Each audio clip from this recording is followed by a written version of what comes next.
Sweet. We should be going. Alright. Then I should go ahead and launch this.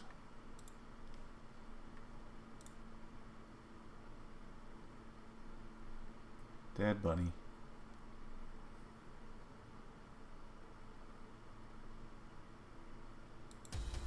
There we go. Alright. Hey everybody. Welcome back. Angry Hour Part 3. Let's see if I can do the second half of the Shores of Hell in one night. Got on a little later than I meant to. So this is going to be a little shorter because I got on a little later than I meant to. You have to shoot that one? Nope. Though it looks much sadder now. Oh, it's got a mustache.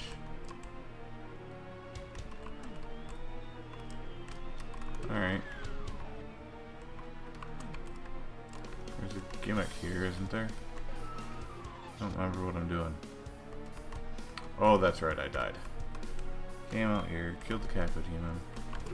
Go here, go here. That doesn't do anything.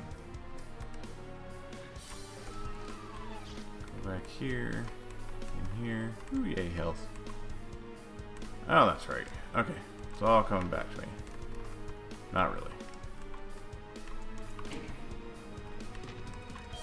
I think we're gonna leave that for now, because health is a little on the sparse side. The way I'm playing it, that is. Yeah, sure. 100 shells. Good God, how much would that weigh? Someone please do the math.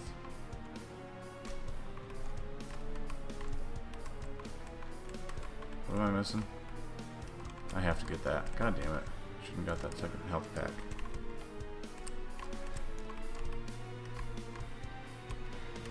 Why?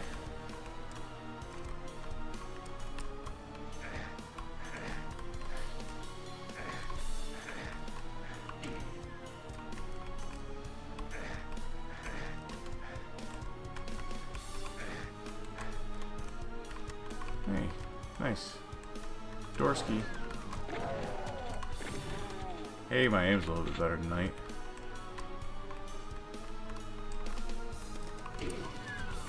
Well, there's some over there, and it's these things.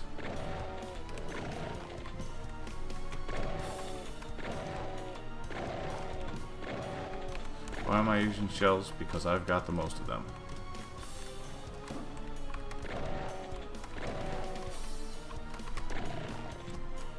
What I do not have a lot of is bullets or energy cells. I already got that. I know I did, but I wanted to see if there's a door behind it.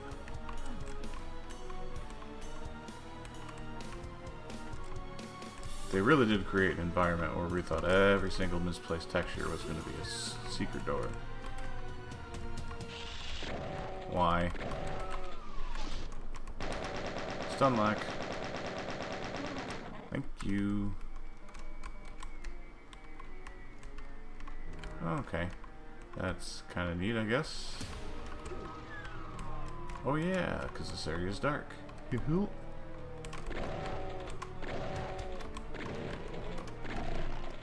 Anybody else?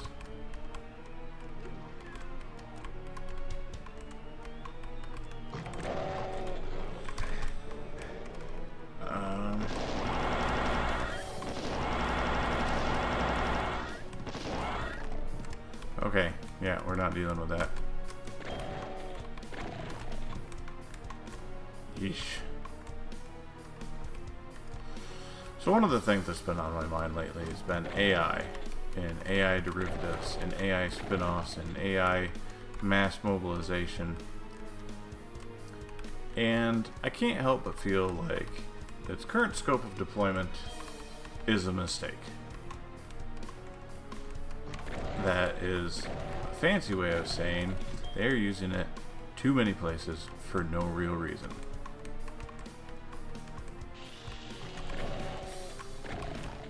Alright, I heard it.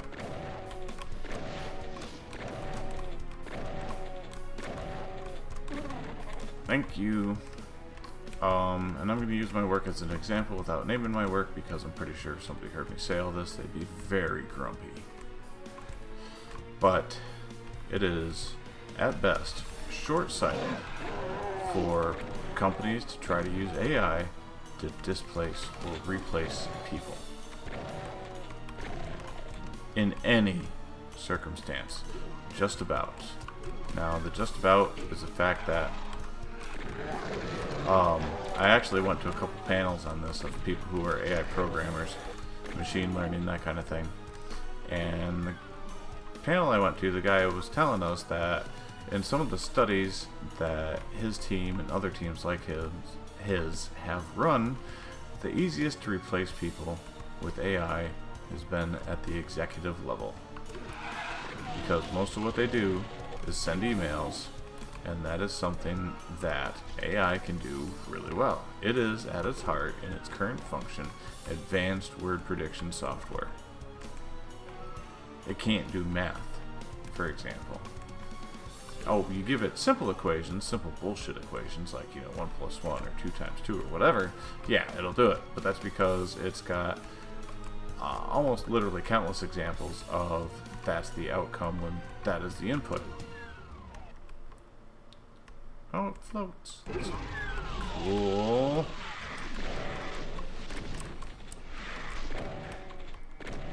So, AI, right now, we don't really know how it works. We don't. We know that if you set things up a certain way, it gives you certain outcomes. That is to say, if you code it this way, if you have this code, use this code, whatever, it will have this behavior. It'll do these things. But what they don't really know, unless there's been some kind of breakthrough lately, and I don't believe there has, is how exactly. They have guesses, they have estimates, they have a rough idea of what does what, and how to get desirable outcomes from, at times, less than desirable input. However, you run into problems when it goes rampant, and I mean rampant in the distribution sense, not in like the Halo sense of AI rampancy. Meaning that it goes nuts and tries to kill everybody and everything, or whatever. Or just, makes virtual rock gardens. It could go either way. So when it gets proliferated this much, this quickly, and they use it for everything, and they are using it for everything, what I feel like it should be doing, the spirit of AI, is to alleviate us from the menial jobs so that we can focus on creative tasks. And instead it is doing the exact opposite. It is taking over the creative shit. And leaving us to the menial tasks for no real reason other than somebody somewhere will lose some shred of imaginary power if it goes the other way. That out of the way. Ah, shit, I should have gotten more health first. God damn it. I don't have a perfect 200 now. The level of proliferation it has reached is a little bit like giving a modern gas engine to someone in the 1920s. Well, we'll say 1930s. They know what a gasoline engine is. They know that's what it is. They know what it does. They know roughly how it operates. But if anything on it breaks, they are not going to have the means or the know-how, that's weird, to fix it. They're not going to have a fucking clue. So when it breaks, it's broke. And the only potential solution is to build another one. And that's how AI works. Alright, how the fuck do I get out of here? Okay. That is exactly how AI works. Jesus, why do I keep finding these things?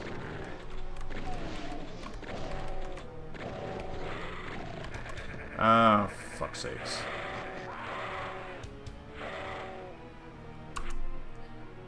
Welp. That's what I get for not paying attention. Is to build another one. And that's the way AI in its current form works. is when it breaks, it's broke. There's no chance of repairing it because we don't know how it works. We don't know how to diagnose what's broken. All we know is that, you know, these things happen, and I did the same fucking mistake here again too. Oh well. These things happen, it broke, and now we gotta build a new one. Alright, let me see if I can leave one of these. Oh, easily.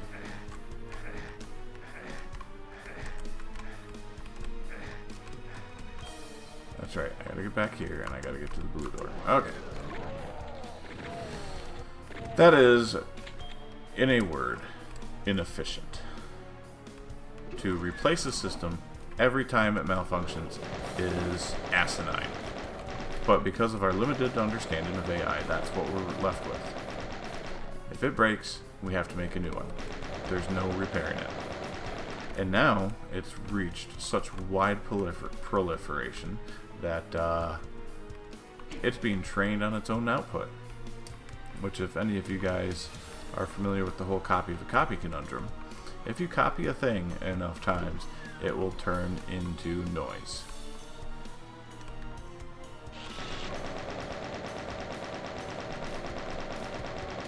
Well, I'm eating all my bullets, but I think it's a smart choice. So, if you copy a copy of anything, video, audio, still picture, doesn't matter. If you do it enough times to anything, it will just turn into noise. It is actually a great demonstration of entropy.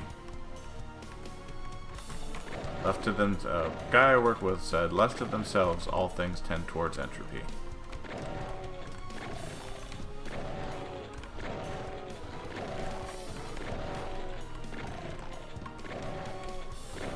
I'm gonna take a bite or two.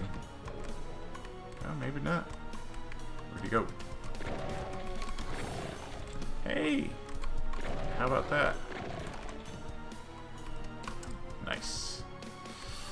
So, you are dealing with entropy. There's really no way to combat entropy. Not directly. You can build things with longevity in mind, so that by the time they start to wear out, you already have a replacement. However, again, that is not what is being done here. What is being done here is, this thing is, we don't have to pay people, we can use this thing instead. So we're going to build it, and we're going to keep building it, whatever it takes. Because the perceived offset that you get from that is greater than the loss. Perceived. Very careful wording here. What they aren't accounting for, and by they I mean just about anyone that wants to implement AI anywhere for anything, in a business sense and more than just curiosity, is the fact that you have the spin up, the training time, and you have the spin down, the time when you start noticing errors. So training it takes a long ass time, lots of data, lots of computing resources, and spin down, and while during the training time it's essentially worthless. After it's done being trained, you have an indeterminate amount of time that it will be useful. And I say indeterminate because, depending on the AI algorithm and beginning tests, you'll only have a range of time that it will be effective. Alright, there's something in here. Okay, found it.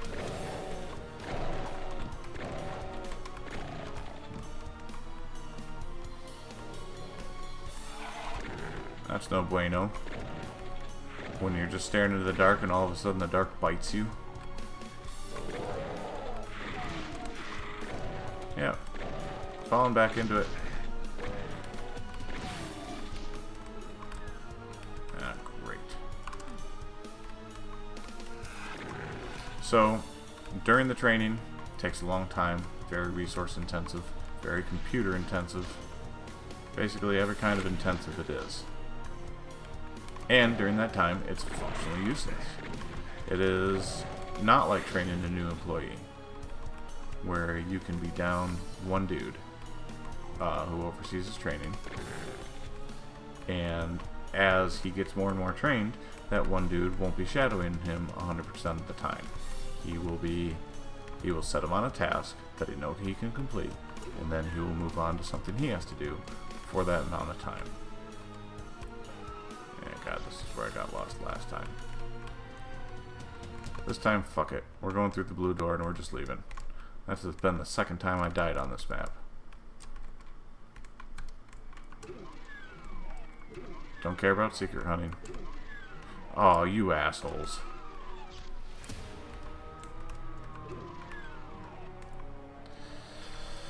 So, you have AI training on its own output. Now, for a very short span, that'll work.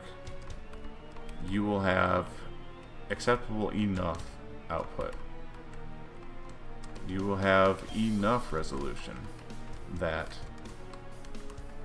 Alright, this is where I already was. I need the orange key. You'll have enough resolution, you'll have enough detail that it will get you by. But the errors will start to crop up and they will start to be compounded. And we have this fun thing called exponential growth. Now, exponential growth, some people understand it, some people don't, so I'm just going to give a quick overview of it, very, very top level. Means every given time period, a thing doubles. So that doesn't sound too impressive at first. And I'm going to use Corridor Crew from Corridor Digital did an interesting video on this. And he said if you had a drop of water that doubled every minute, I think it was, how long would it take to fill the Grand Canyon? And I think it was something ridiculous like just 10 minutes. No, it wasn't 10 minutes. Every second it would take 5 minutes. Something like that. Anyway, it was a really low number. Because exponential growth. You have 1 drop, then 2 drops, then 4 drops. I'm not going to count that high or even try, but eventually you get to the point where each doubling is resulting in, like, I don't know, something crazy like 1 million extra.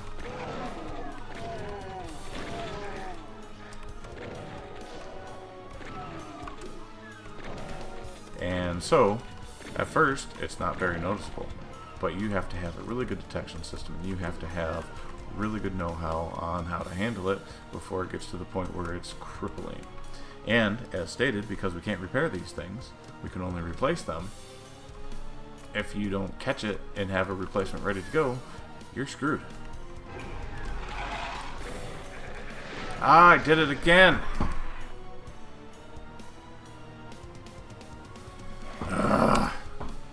Because my knee-jerk reaction when that happens is to go all the way backwards and dodge. Diabolical. Alright. And I did that again. Man, I'm really terrible at this sometimes. So, you have compounding failures. You have an indeterminate period of time,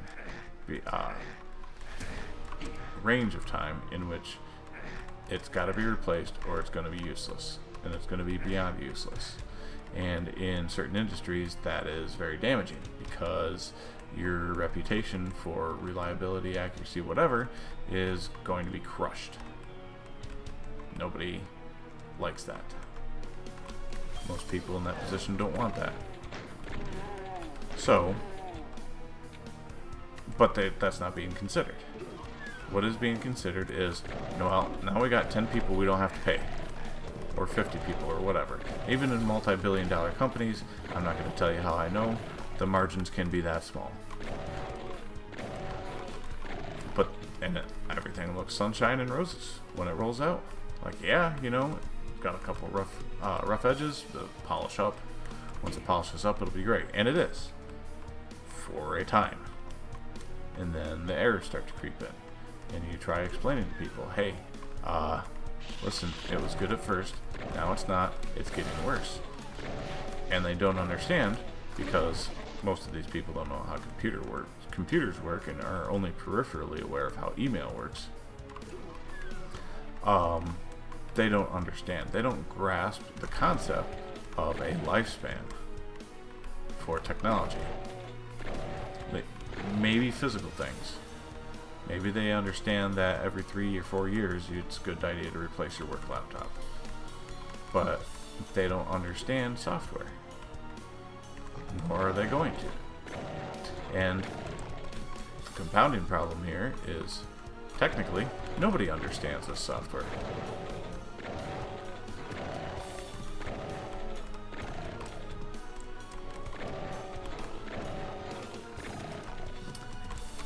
I forgot how many of these damn guys there are.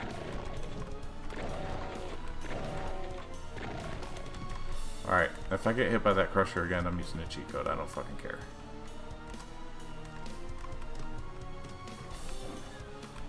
Fuck off.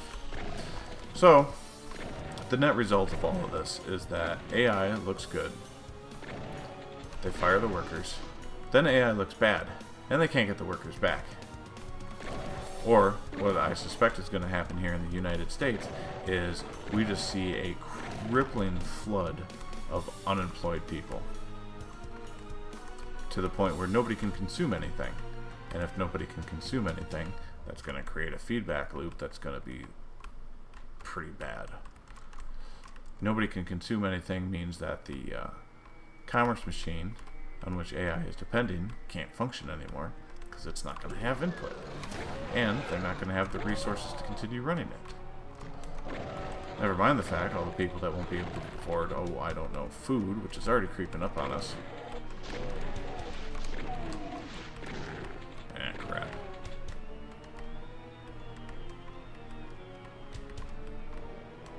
So, my hot take is that AI in its current form is nothing but a detriment to society. It's a curiosity at best.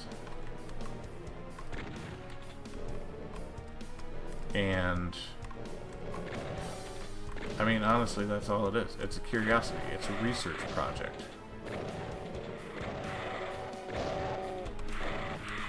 Stop it. Really? Couldn't have timed that any better. Thought somewhere in here for sure was some night vision goggles. At least I'm getting all the ammo. Now the good of AI, in ways it's being used, is in research. Because it's not replacing people, it is augmenting them. It is actually doing computations and things that they can do, but it enables faster operation, faster learning, faster research in general, by adding it to the toolbox, so to speak.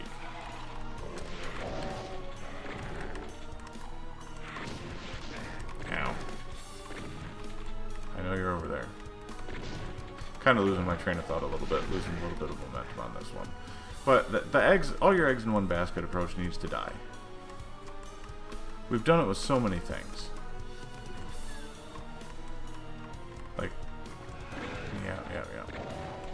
We did it with lead back on the 1800s up all the way up into like the 1950s. We did it with plastics and are still doing it with plastics.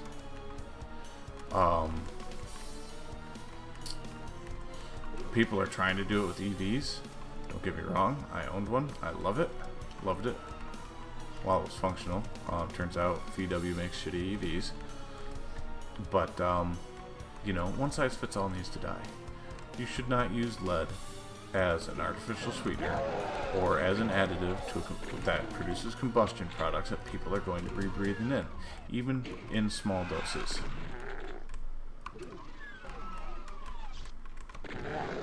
Really? Didn't get anybody else?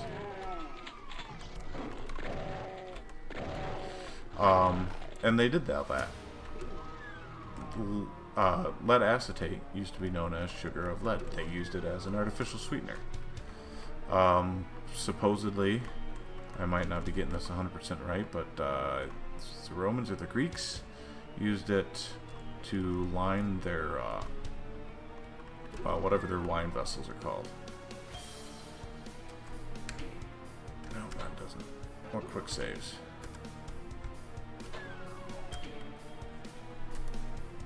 No! You gotta be kidding me. I did that to myself because I didn't look at load game. I just, oh my god, I'm terrible at this.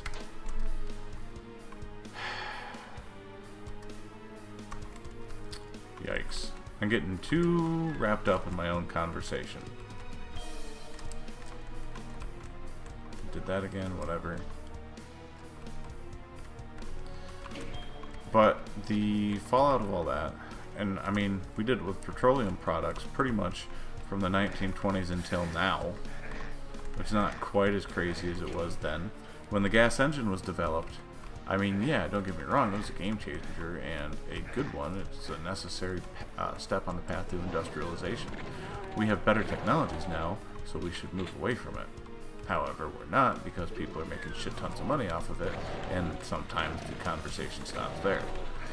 But did you guys know there's a gasoline-powered washing machine? Yep. Gasoline-powered mowers and trimmers is obviously nothing new. Gasoline-powered well pumps, okay, in some area it made sense. But yeah, like a gas-powered washing machine.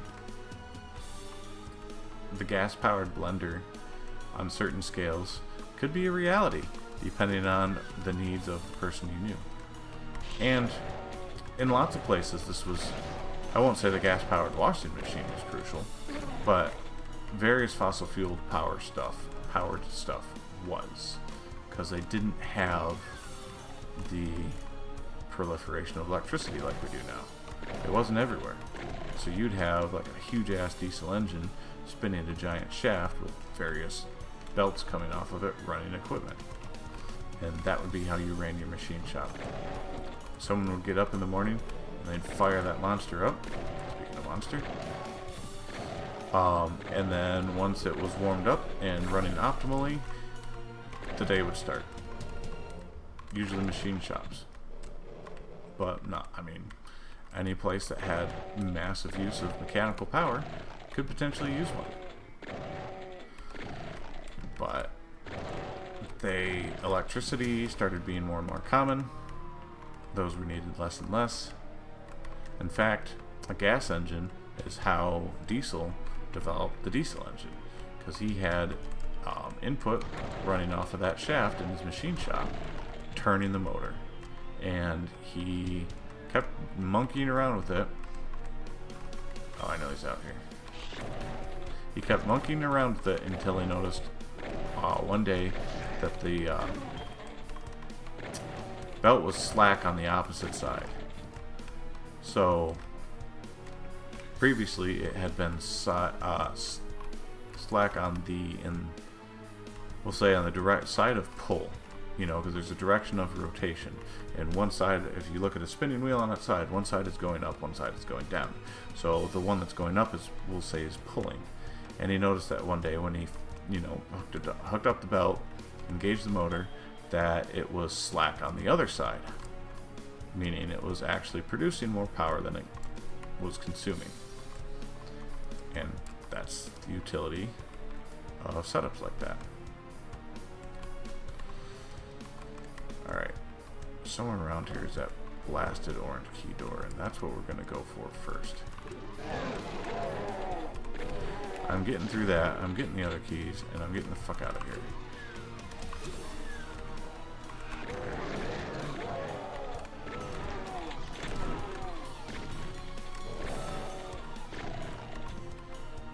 Alright, those guys are dead. Got my stuff. Yay. Die. Thank you. How did he not see me the first go round? But yeah, we use gas for lots of stuff that we would look at now and be like, what the fuck is that? I mean, washing machines, blenders in some places.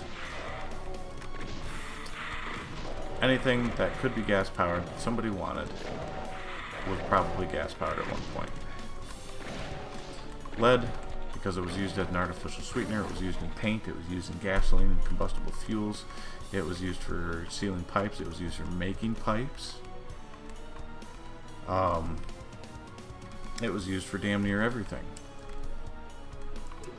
If they could come up with a use for, or a need for a cheap metal, first thing on the block would be lead.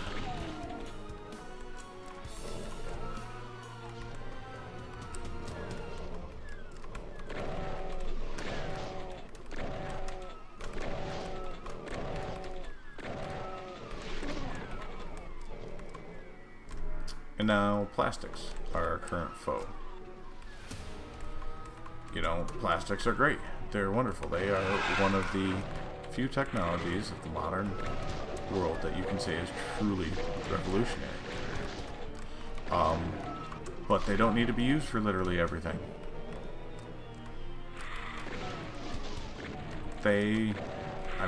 Their safety was downplayed, or upplayed rather, overplayed, because as we found out, hey, things made of petroleum are toxic, or have the potential to be so, and you probably shouldn't be eating mass quantities of them.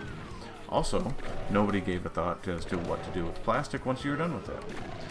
And the beginnings of plastic are really interesting in that when it first came about, people were encouraged to save it and reuse it as much as they can. Everything all the way down to plastic bags. I mean, every bit of plastic was that's where the reuse and recycle, reduce, and reuse comes from, which we've all heard from some source or another. We have. Let's be real. People would save their plastic bags from grocery shopping and reuse them. People would save, disposable containers weren't exactly a thing. Some people would even save saran wrap. You know, it wasn't exactly saran wrap. That's just a brand name, but you know, the clear plastic wrap, some people would save that when it came out because it was so cool. Then we moved away from using glass bottles, which, I remember growing up and glass bottles for your average soda were a thing. Yes, I say soda, I don't care. So, we moved away from that, which glass is, I don't know if most people realize, basically 100% recyclable. It is silica. Silica's really hard to destroy. I better not die another time. Alright. It's over here. Oh, good. So, knowing what I know now.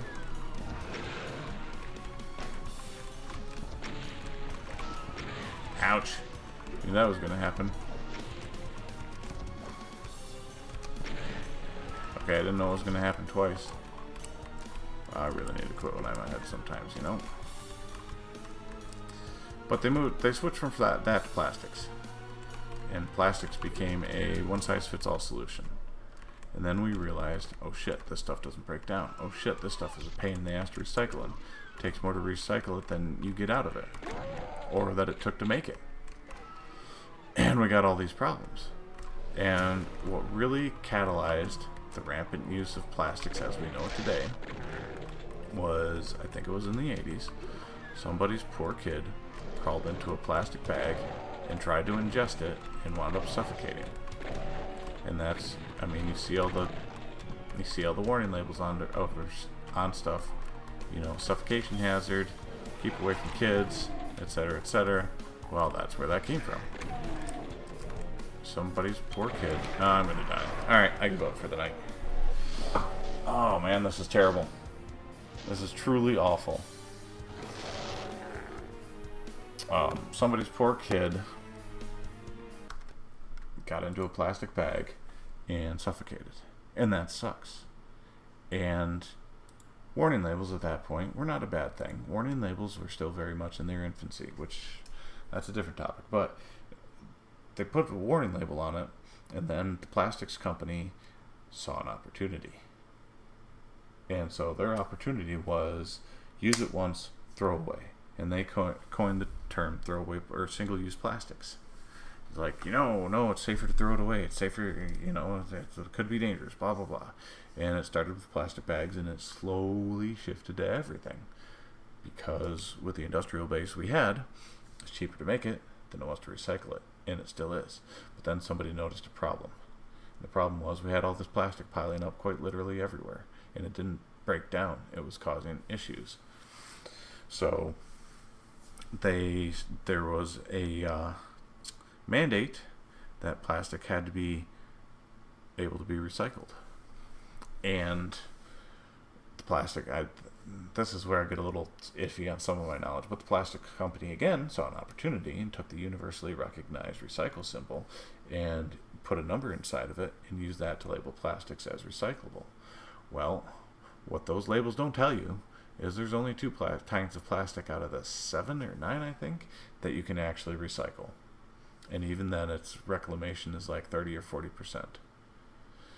It's so energy intensive that they've gotten to the point where if you talk to somebody in the recycling industry, they'll say your plastic's better in a landfill.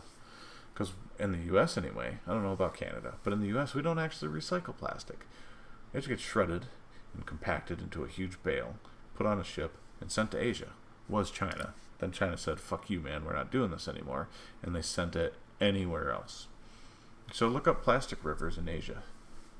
It's horrifying. But there's a buck to be made, so it's not going to stop anytime soon. CFCs are another one. My point is, through all this, to wrap up my very, very tangential thought, is that one-size-fits-all solutions look good on the surface and only hurt us on the end, or at the end.